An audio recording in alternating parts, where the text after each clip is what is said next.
Can you believe that it's already March? Spring is almost here. And this being the month of St. Patrick's Day, our luncheon, our meal, and our program all have to do with the Emerald Isle. And in case you didn't know, my maiden name is Maguire. So I take this Irish thing rather seriously, you know. I'm Team Maguire.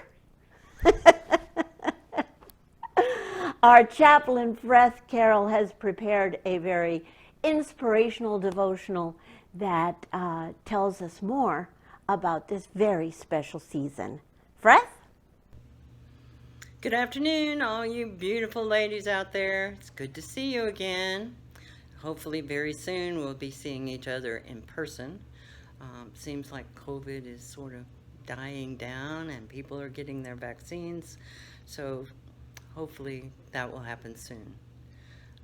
In the meantime, March is a month full of things. We have spring break coming up. March the 8th is International Women's Day. I know the newsletter pointed out a few important women here in the United States. So just imagine around the world, just a few come to mind. But March 15th, Ides of March, that comes from William Shakespeare's play about Julius Caesar and his assassination. But Ides is just the Roman term for the middle of the month. So it seems like sometime last year about this same time, we took off for spring break and never to return as we went into quarantine for COVID. So let's start moving forward a little bit. March the 20th is the beginning of spring and the spring equinox. So the days and the nights will begin to be equal hours in length. So as we look forward to that, oh, and did you know March the 21st is National Teenager Day? Who knew? Well, spring always brings renewal, revival, and new beginnings. But just as you know that the wildflowers will bloom this spring and the trees will soon have leaves back on them, so we know that new opportunities will arise for us as well. As we begin again, every spring, the world is made new. You are a gracious God, and as we go back to basics, we thank you with a grateful heart for clean, fresh water, warm place to sleep, shelter over our heads, family, friends, community. Thank you for the sunshine and for the rain. However, you can now keep that snow somewhere else besides Texas. You have provided our needs, sometimes even before we knew what they were ourselves. Forgive us for our shortcomings, our insecurities, our unbelief. Guide us into the future and protect our steps one by one. For you are the one that sees clearly and knows the blessings that you have for each one of us. Help us to be willing to receive those blessings with humility and gratitude. Amen. Now let us hear a little more about St. Patrick. You know, St. Patrick's Day is March the 17th. Have a great day. St. Patrick's Day, the day we all pretend to be Irish down a few Guinness. But who was this St. Patrick guy anyway? Here's a brief history of St. Patrick's Day. Well, first of all, St. Patrick wasn't even Irish. Born in Britain in the late 4th century, Mywin Succat was captured and enslaved by Irish raiders. After years of forced labor, he escaped to Britain, where he joined the Catholic Church, changed his name to Patricius or Patrick. Years later, he returned to Ireland as a Christian missionary, devoting nearly 30 years to converting the Irish. Now, legend has it that Patrick drove all the snakes out of Ireland, but to tell you the truth, there never were snakes on the island. When he finally died, Patrick became the patron saint of Ireland, despite his British heritage. It all began in 1903, when St. Patrick's Day, also known as Feast Day, became a national holiday in Ireland, celebrated on March 17th, the day of St. Patrick's death. Festivities usually just amounted to attending church and gathering for feasts. In fact, drinking was actually banned in Ireland on St. Patrick's Day up until the 1970s. Irish immigrants brought the tradition to America in the early 1700s, where it evolved into a secular holiday, often centered around drinking and celebrating all things Irish. The first ever St. Patrick's Day parade was held in Boston in 1737. And today, there are over 100 St. Patrick's Day parades across the U.S. In Chicago, they use 40 pounds of green dye to turn the river even greener each year. And New York City's annual parade is the largest in the world, with an estimated 2 million spectators. With over 34 million Americans claiming Irish ancestry, even more claiming to be Irish when they're not, it's no surprise this holiday has become one of the largest in the country.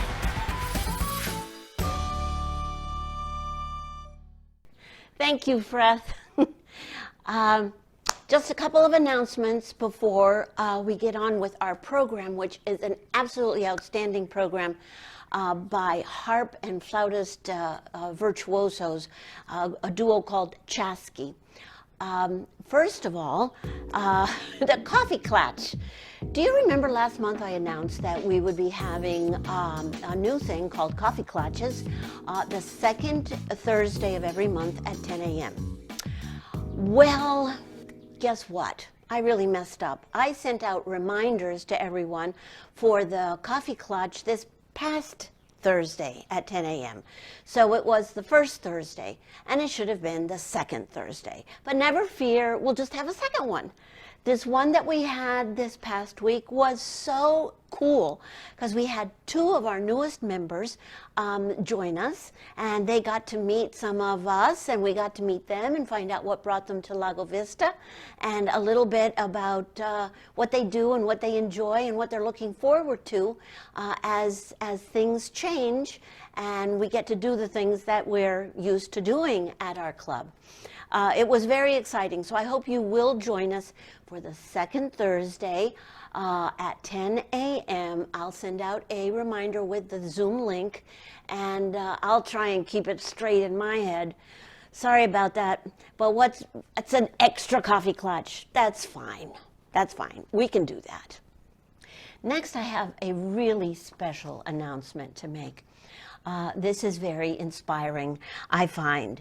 As you know, we have installed a donation button on our website, and through that donation button, you can donate money for any purpose whatsoever, but also for our named scholarship program, which gives donors the opportunity to name a scholarship after a beloved person of their family, someone they wish to memorialize, or even themselves.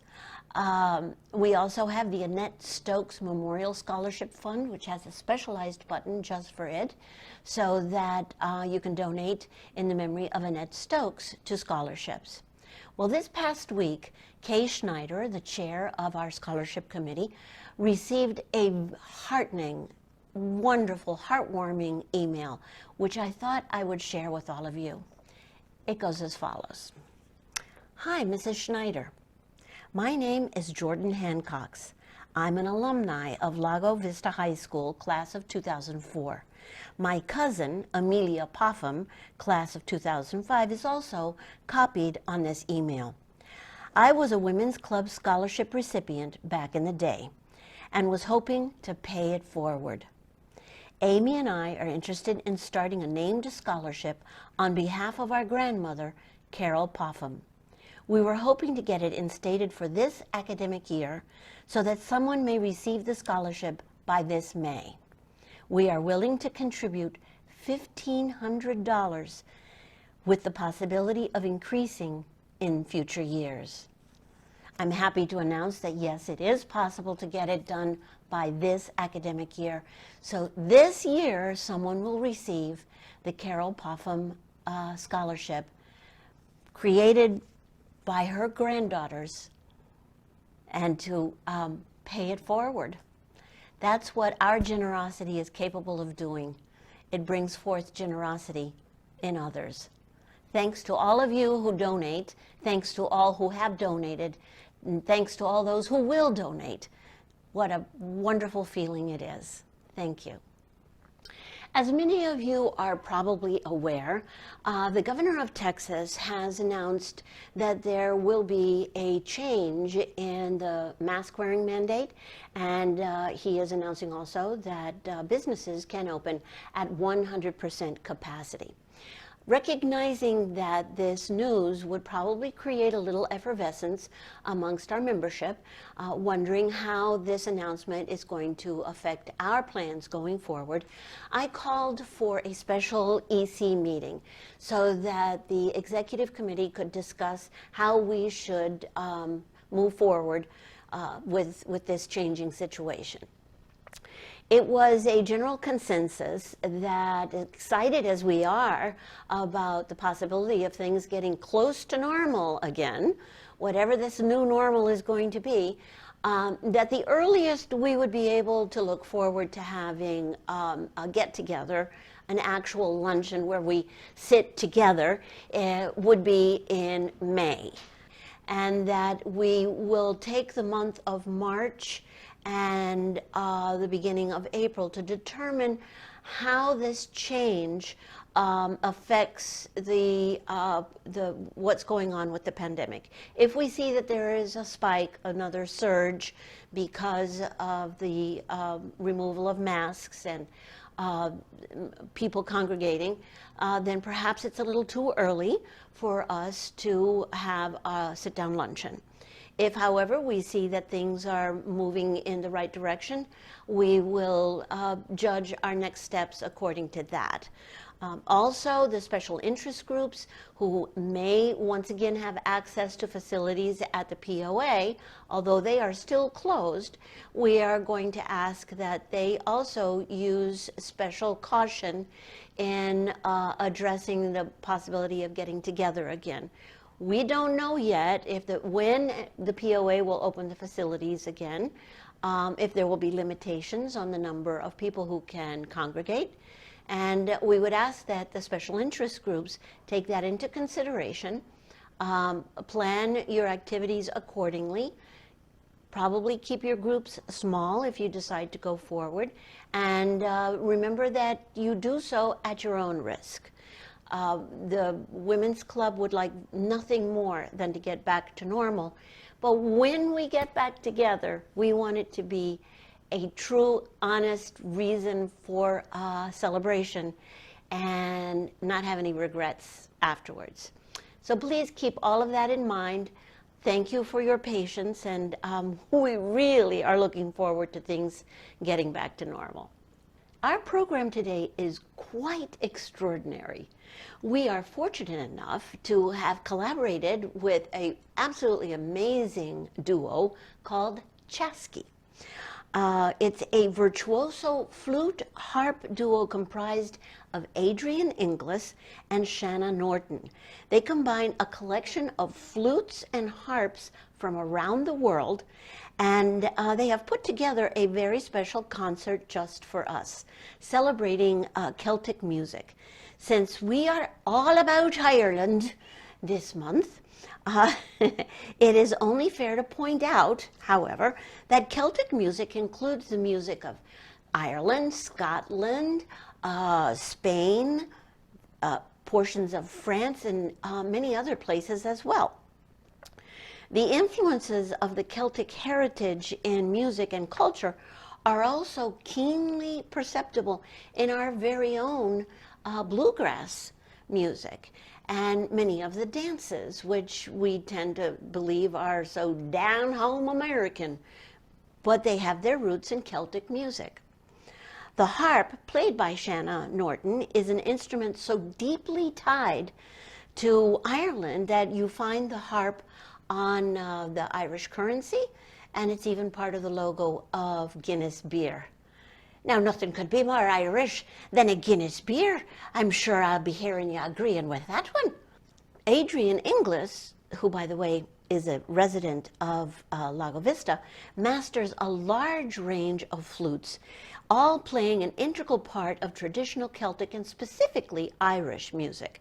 Chaski, the name of the duo, have toured the world, delighting audiences with their talent and unique selection of music from the Americas and Europe. Please look them up on the internet and continue to support them and their music. I hope you enjoyed today's presentation. Thank you.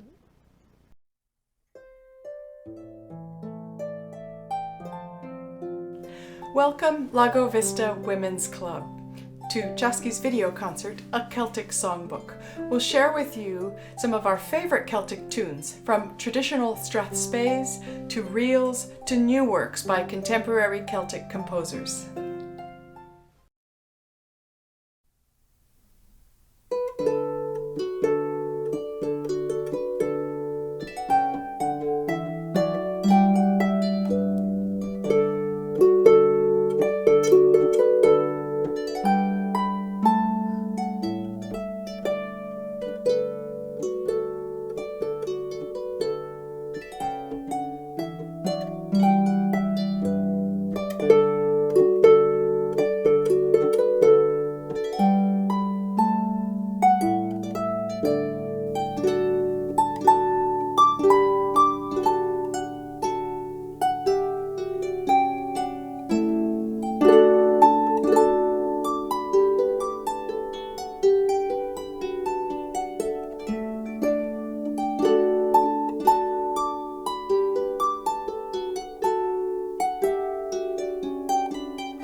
Banks o' Doon by Robert Burns, Scotland's national poet.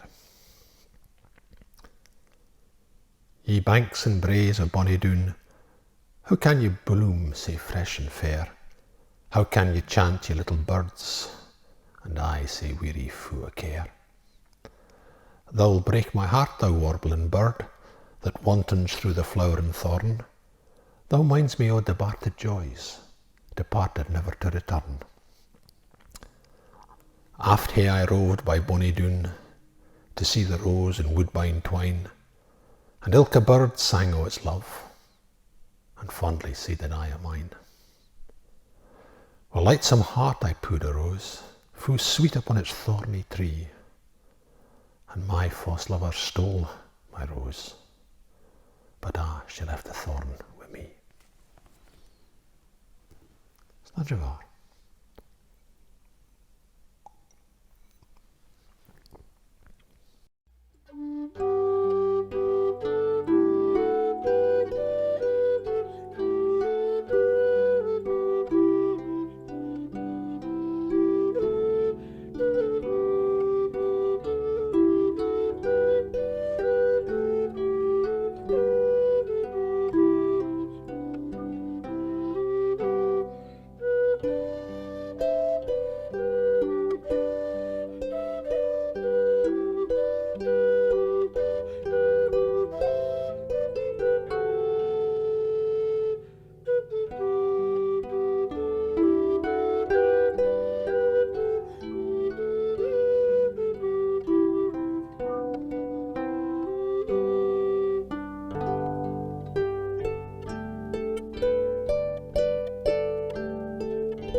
time.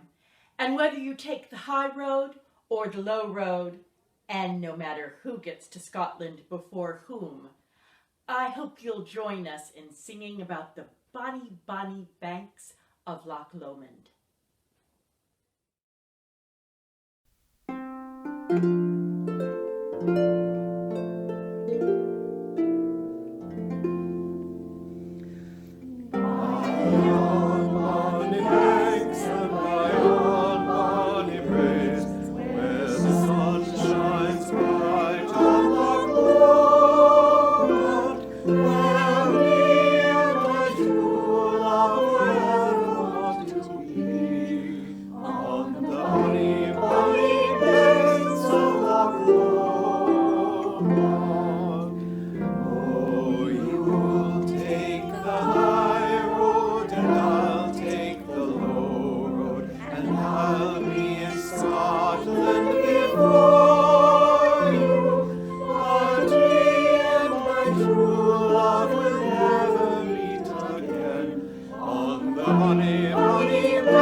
Thank you, Lago Vista Women's Club, for listening to and singing along with A Celtic Songbook.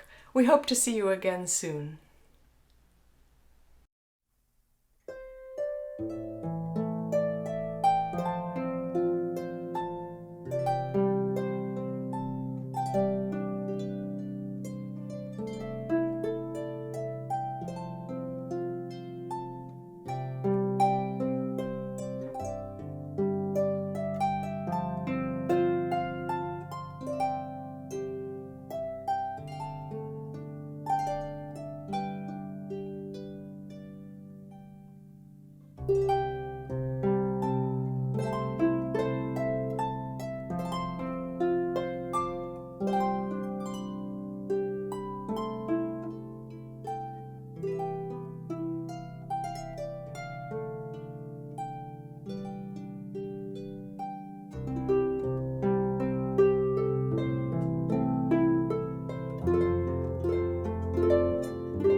Many thanks to Chaski, Adrian, and Shanna for sharing this exquisite musical experience. Visit them at chaskimusic.com. Before I bid March farewell, I wanted to give a shout out to our newsletter editor, Tammy Flournoy. Every month, Tammy does her magic on putting together a newsletter. She has consistently requested contributions of articles, pictures, etc. from our membership. Well, this month, the contributors came through with a flurry. And I wanted to make sure that you guys have gone to our website and looked up our newsletter, because it is just chock full of wonderful contributions. We have so many things that you can enjoy in the newsletter. There is pictures of how people fared with the snowstorm that we had and the ice storm, the birthdays, the calendar of events for March and April. There is a wonderful article by Roseanne Beckham, who is the leader of our care group, all about Hygge. Hygge. You got to read it. It is just charming. And then there is information about coloring from our dear friend Mindy Henson. There is the April calendar. There is information from bits and pieces all about things happening in our community. The tech tip from Nancy Hamilton, our tech guru, and so on and so forth. Plus, an absolutely charming article by Tammy herself, as always, in her What the Heck section of the newsletter. It's just charming. This month's is just charming. You really must make sure that you go to our website and click on the link under Newsletter Gallery, and you will be able to enjoy this month's newsletter, as every month. There's always a link on our Facebook page, and everyone should be getting an email with a reminder to go to the website. That's where they are, and the last 3 years of newsletters are all on our website. Well, that's it for March. April, we are having a fashion show, and I look forward to seeing all of you when we can finally get together, maybe in May. Maybe. If not, for sure in September. Take care.